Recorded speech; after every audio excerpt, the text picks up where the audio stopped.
We'll be discussing marginalism in terms of graphs. So let's start with the representation of a mathematical function.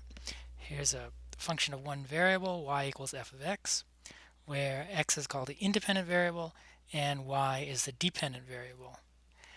And you are, I'm sure, familiar with the standard way of sketching such a function.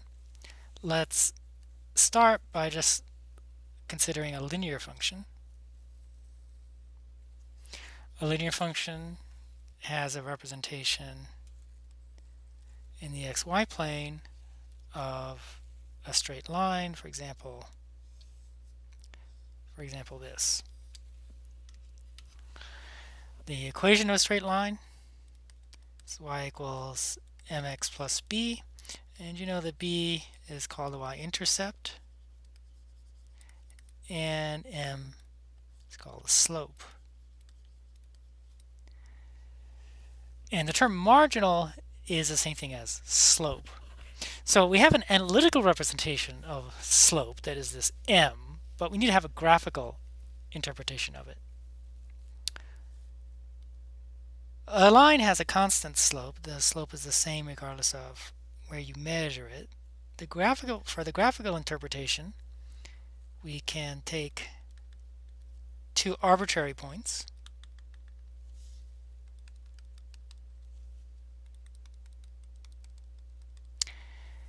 and draw a triangle like so. Slope can be represented by rise over run. And the rise mathematically is denoted delta y, the run mathematically delta x, where delta, this is the uppercase Greek letter delta that looks like a triangle, is mathematical notation for change in.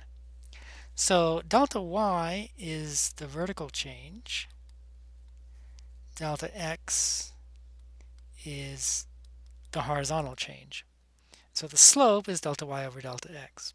For example, I put some numbers here that might make some sense. Suppose this maybe is 10, this is 15, perhaps this is, I don't know, 4, and maybe this is 6. Then delta y would be the difference between 6 and 4, which is 2. And delta x would be the difference between 15 and 10, which is 5.